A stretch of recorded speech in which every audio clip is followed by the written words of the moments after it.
Folks, even though I'm getting married this weekend, the aliens are holding me against my will and making me deliver this introduction. If you have no clue what I am talking about, just wait about 30 seconds so you know I'm not going crazy. I'm talking about the Alien Super Show, and what we want to talk about is how the MAGA Republican members of Congress, or as Hakeem Jeffries refers to them as the Red Tie Brigade, showed up. Donald Trump dressed them in their little outfits, and they showed up to Donald Trump's criminal trial, the hush money trial, where they went out and violated the gag order on his behalf. You've got Speaker MAGA Mike Johnson leading the charge after he was almost kicked out after Marjorie Taylor Greene introduced a motion to vacate. You've got Fox being, they're so outraged that Vice President Kamala Harris used the F-bomb. We can't use curse words like that. You've got Vivek Ramaswamy also dressed up like Donald Trump at this ridiculous event. Anyway, I'm so excited to share with you the Alien Super Show. I may or may not be being held against my will by an alien right there who wanted me to do this introduction. Have a wonderful weekend. Enjoy this episode. So now I'm wondering, do I have worms for brains? Over. Take a look at the turnout at Trump events. He had over 100,000 people in New Jersey. By some estimates, far more than that, because by Trump's estimates, the lineup of people getting into the event was thousands deep as well. Thou shalt not bear false witness, Mike Johnson. Trump's new spokesperson is the Speaker of the House. It's like third in line to the presidency, now kind of the same as Alina Habba. Yeah. One thing that we've all known. This summer, cottagecore is out and Trumpcore is in. They're all so cute in their little costumes. Move over, SantaCon. God, that's a real horrible would you rather. You want to see people dressed as Donald Trump and Dwayne Reeds? You can tell they're not pro-choice because they can't even choose the color of their tie.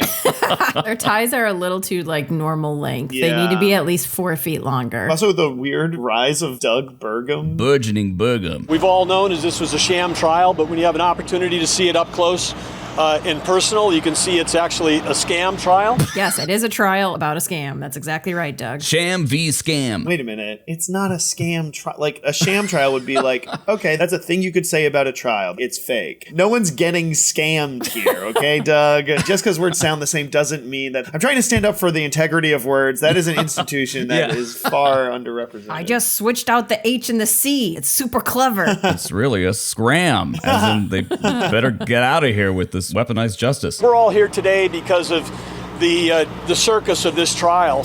You're the circus. They're all just trying so hard to be the VP pick. Who's this guy? Is he in the running? He's wearing the costume. He's got the men's rights beard. Some detailing right there. Very clean lines. It's old Harrison Butker. Trump is an idiotic child who would pick someone based on what they're wearing if they dress like him, but they also know he's an idiotic child who would do that, and that's why they're doing it. It's Bachelorette. They all just need that Trump rose. The only thing more depressing than the environment of that courtroom is what's actually happening in there. It's straight out of a Kafka novel. Which Kafka novel? Letters to Melania? They have totally transformed into insects, though. This is my impression of a Republican watching, being like, Kafka, and then looking it up and being like, how many pages is... No, I'm not doing it. Did he say caca? In this dingy third-rate courtroom... This is a 2-story drab courtroom. The air is musty. The floors are old, tan, brown linoleum. Remember those? What do they want from a government building? This is the weirdest talking point. What happened to courts in America when every American was guaranteed a lazy boy chair for their hearing? It really is just a bunch of rich people being like, you live like this? I know. Wait till they find out what the other 99% of America's like. Yeah. It's very bright in that court, actually. Not good mood lighting. It's very harsh on my worst quadrant, my face. It's also very cold. It's very cold. They got either air conditioning or something.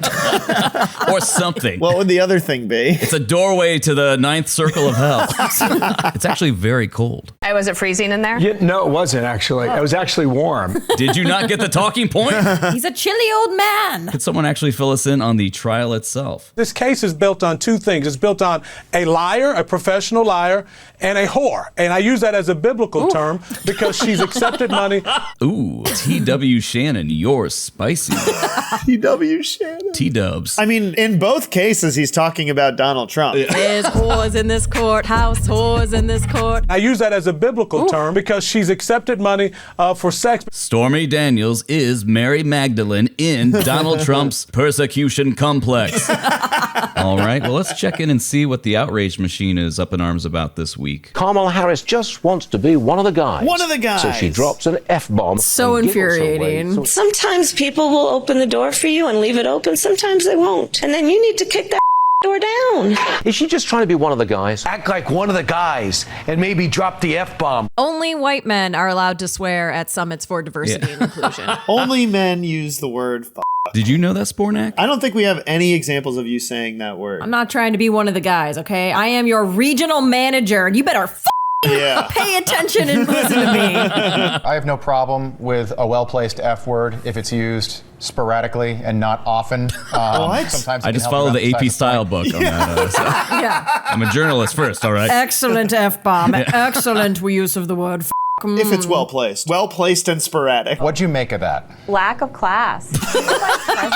Lack of class. Yeah, Democrats are to blame for the coarsening of political discourse. She's supposed to be an inspiration to young girls. Just like Melania. Who gives a f*** about Christmas? President Trump has used profanity on occasion at rallies and Quite things. frequently. But in an official capacity. In an official capacity, you can't do this. By the way, if you zoom out, you see Kamala Harris was talking to Jimmy O. Yang, a comedian, in this institution. An official Silicon Valley capacity.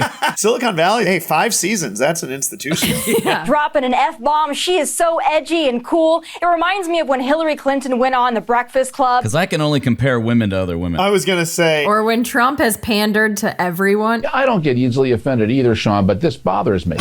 This is Biden yelling, F***. This is like the dad whose kids are having a sleepover and comes down into the basement with his baseball hat on sideways and his puffy tennis shoes. Puffy and then tries tennis shoes? with the kids doing karaoke. What are you talking about, Charlie Hurt? Just one of those dads. Tennis shoes and then tries rapping with the kids doing karaoke. This is so specific. Rapping dad? Rapping to karaoke? Kamala is just like that. She's trying to fit in. It's a sign of desperation. I know because I've tried. My kids hate me, Stuart. I lost my kids in a divorce. Tried this. I tried the Mrs. Doubtfire thing. I've tried so many. I'm memorizing Macklemore lines. There has to be some decorum. She stands up there kind of slurring her words. From the Trad-ish podcast. She's obviously a trad wife. Look at the picture behind her is the worst version of D&D. Somehow zero creativity in that fantasy image. I'm a princess in a tower. No face. No sky. No face, no sky, no problem. You do not expect her to be dropping the F-bomb. No, not at all. But hey, here we are in 2024. 2024, where you go down the street and you can see Biden flag. If it's on a flag, it's decorum. It's not in an official capacity. It's a flag. It's just a bumper sticker. It's just a t-shirt. It's just a hat. It's a loophole. All right, well, speaking of worms. No one was speaking of worms. Even so, let's go to RFK's brain worm. What part of your brain was it in? It was on my left side in the front. I can feel it. You couldn't remember words? It was eating the words? What was this, a bookworm? No. I think the worm ate the part of RFK's brain that could riff. It ate the words for yes and. At the same time, I found out that I had huge mercury levels. A host of horrible issues. A doctor told me at one point, you could lose 10 IQ points and you'll never know it. That's the slogan for his campaign. Is this the same doctor that said Trump is healthier than what I am? So I don't know exactly where I got it. Should we check in on our earthworm? Gleep, patch him in. Patching in. Oh, RFK Jr. How the heck are ya? Alive. Everyone thinks I'm dead, so I'm just living off the grid for a bit. Living rent-free in RFK Jr.'s brain. By the way, I saw your cousins in Dune 2. Oh, I haven't seen it yet. The only way I can watch a movie is if this dolt host goes to the theater. What are you doing all day? Hanging out, eating some lobes, living that lobe life. You know what they say, live, laugh, lobe. That'd be nice, like painted in cursive or something. Hanging over here in the corner. Is there a worm in your brain? Your voice keeps changing. It's wormception. So was there something specific about RFK that made you choose his brain? Not really. It was just like super easy because he was always rubbing up against Falcons. So do you work on the campaign? My primary duty is speech writing. Ask not what your brain can do for you. Ask what you can do for brain worms. Oh, wow. Yeah, that's good. That's good. We choose to go to the brain not because it's easy, but because it's delicious. The only thing we have to fear is brain worms. I'm a FDR, and I'm just warning everybody about brainworms. Oh, great. Here comes Cheryl. I'm about to disassociate and pretend I'm watching Curb Season 2.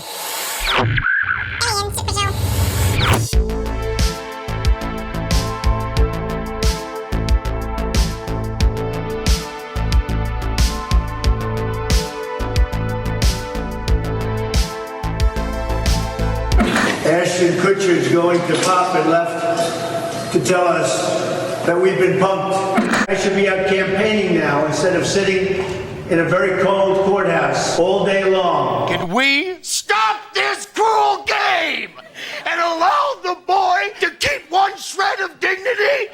For God's sakes! I can't stand to see him in all this pain! You vicious bastards! Welcome to Club Condom. I don't know why it's called that. Jerry Seinfeld, welcome to my 90s era Nickelodeon haunted basement. So aside from blaming younger generations for ruining comedy, what's new? I'm reading a lot of Marcus Aurelius. Have you ever read that? Are you about to tell me how often you think about the Roman Empire? He is a fantastic guy to get you to zoom out and go, all these things you're worried about is much smaller than it is that you make it. Even politics, even social movements. Yeah, I guess if money's no object and your rights aren't being taken away, why sweat the small stuff? Being told that by the Emperor of Rome in 150 AD is a lot like being told that by a 70-year-old out-of-touch billionaire. Hiya, thanks for tuning in. If you like the show, help us keep this spaceship going. Subscribe to our YouTube channel or drop a comment. We read them all. If you really like the show, subscribe to our Patreon where we share bonus content that didn't make it on this episode. Okay, gotta go. Thank you. Bye.